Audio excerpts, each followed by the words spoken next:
sampean ketoke kiai desa kok kuliah. Betul kuliah? Oh nggih nggih. Pun dari belajar dari mana sampai kemana Gus jenengan? Dari Mondok sampai ke Jogja sampai Putih. Monggo.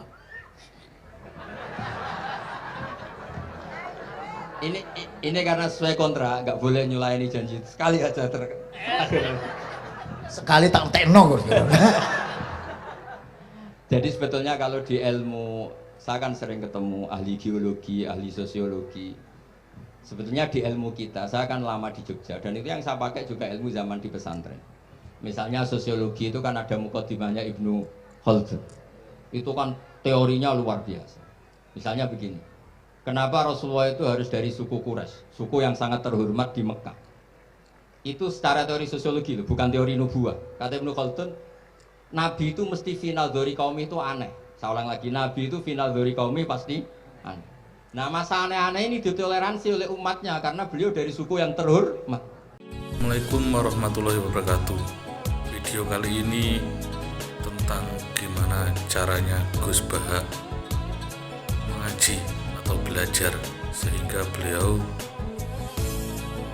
menjadi seorang alim yang luar biasa. Gimana caranya? Mari kita simak video ini, jangan di skip, tonton sampai habis dan jangan lupa subscribe dan like. Wabillahi taufiq wal hidayah. Wassalamualaikum warahmatullahi wabarakatuh. Sik Gus, aja lunga dhisik. Iki wong semuanya sudah tahu sampean alim, menerangkannya enak, fikhan wa usulian wa tafsiran. Cuma mereka yang tanya itu, biyen belajar piye kok iso alim kaya ngono, ya kan? Nah, terangkan Gus, terangkan. Mati.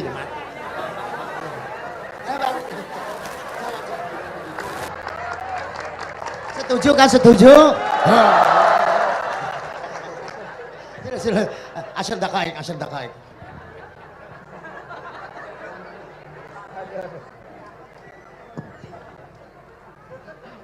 Andaikan pertanyaan itu ke Mbah Mun, mungkin jawabnya gurune sopo.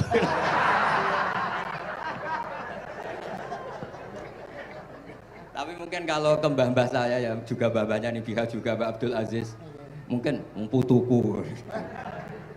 Tapi kalau saya ingin cerita tentang saya paling ya, aku sregep. Yang jelas tuh dalika fadlu wa yu'ti apa? Mayas. Tapi gini, kalau ini menghormati bahasa saya ini, kalau ijazah begini, dulu Mbak Mun tuh sering cerita, juga bahasa hal. Kena kepengen ngalim, ku sinau sedurunge ngaji. Ya, misalnya kamu ngaji takrib atau ngaji wahab sama Mbah Mun, kamu baca dulu. Sebelum ngaji. Sebelum ngaji. Nah, setelah dibaca, misalnya kamu baca rofa, kok Mbah Mun baca jer, kamu baca jer, Mbah Mun baca rofa, berarti goblok tulen. Karena semua teori Anda kok salah. Ya misalnya Mbah Mun baca wadakaro sopa al-musonifu, kamu baca wadakaro musonif.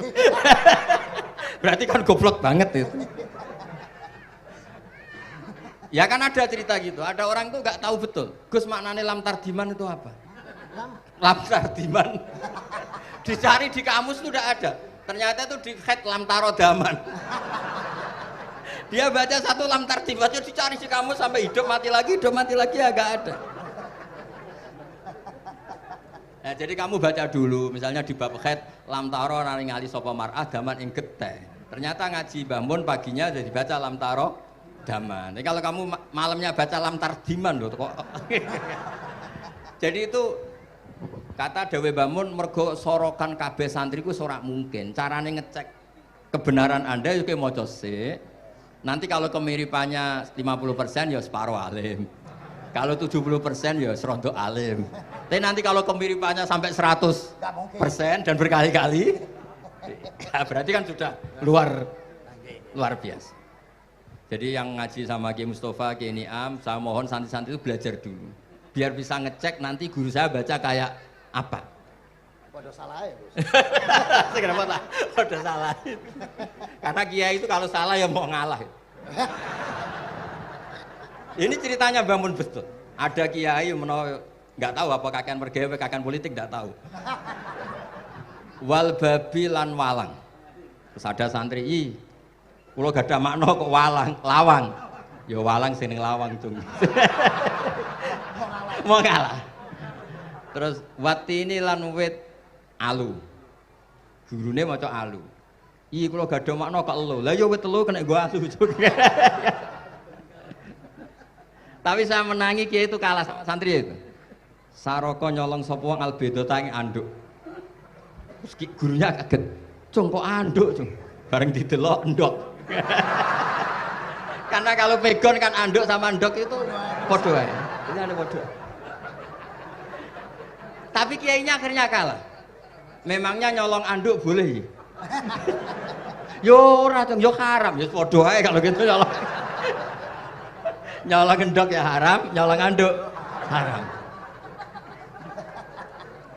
Lo cerita itu masyhur itu. Kalau cerita yang terkenal di Lirboyo itu kan ada santri dari Jakarta di kelas. Gurunya bilang Ja'a Zaidun, Zaid datang. Waro'a itu Zaidan, saya melihat. Si murid ini itu melihat pintu terus. Lama-lama gurunya itu tersinggung. Kamu diajari pelengahan nggak sopan. Habis Ustadz bohong. Lah kenapa bohong? Katanya Ja'a Zaidun, Ra itu Zaidan. Zaidnya mana?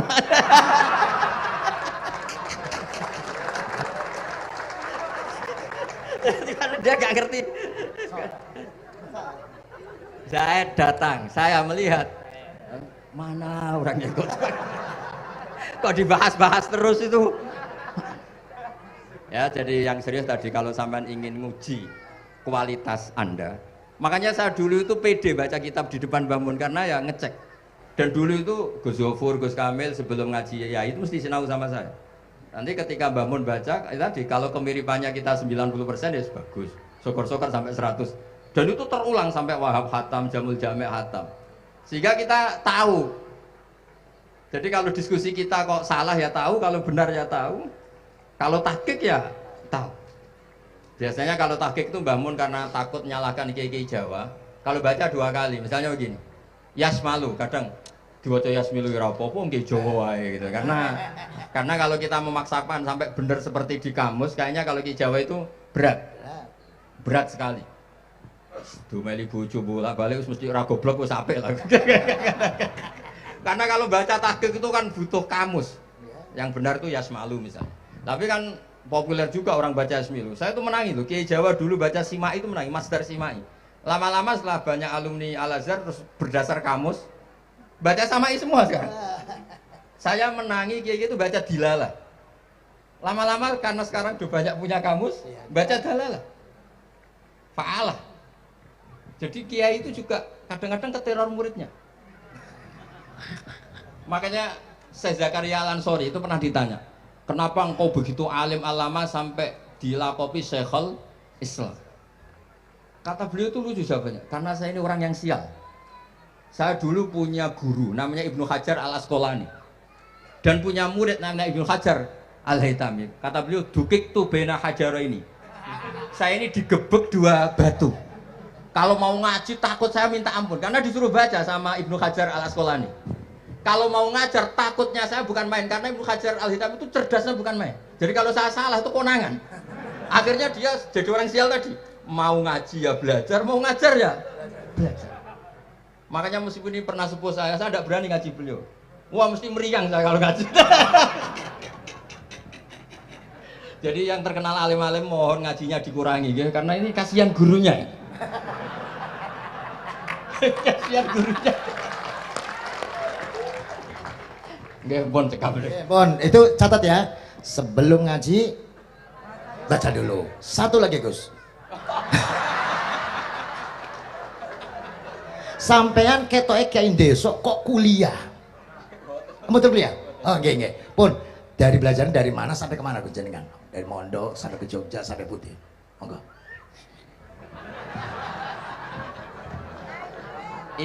Ini karena sesuai kontrak, nggak boleh nyulayani janji. Sekali aja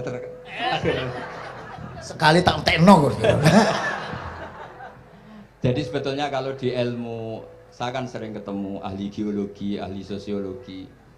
Sebetulnya di ilmu kita, saya kan lama di Jogja dan itu yang saya pakai juga ilmu zaman di pesantren. Misalnya sosiologi itu kan ada mukadimahnya Ibnu Khaldun. Itu kan teorinya luar biasa. Misalnya begini, kenapa Rasulullah itu harus dari suku Quraisy, suku yang sangat terhormat di Mekah? Itu secara teori sosiologi loh, bukan teori nubuah. Kata Ibnu Khaldun, Nabi itu mesti final dari kaum itu aneh. Saya ulang lagi, Nabi itu final dari kaum pasti aneh. Nah masa aneh-aneh ini ditoleransi oleh umatnya karena beliau dari suku yang terhormat. Coba kalau dia dari suku, beliau dari suku yang hina, pasti pas aneh-aneh langsung diadili.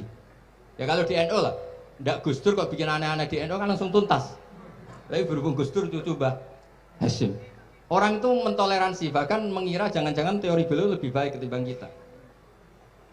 Nah makanya terus kata Ibnu Khaldun, ma ba'atsawu nabiyan illa fi mana'atin min qaumin, tidak ada nabi diutus kecuali dari kaum terbaik, supaya masa-masa transisi ini nggak ada perlawanan. Nah itu namanya sosiologi. Sehingga beliau ngendikan, ini versi tarikh bukan versi Ibnu Khaldun saja. Ketika sahabat disuruh hijrah karena disakiti orang kafir Quraisy, lah engkau sendiri ya Rasulullah, saya ini orang Quraisy, nggak akan ngalami yang seperti Anda alami.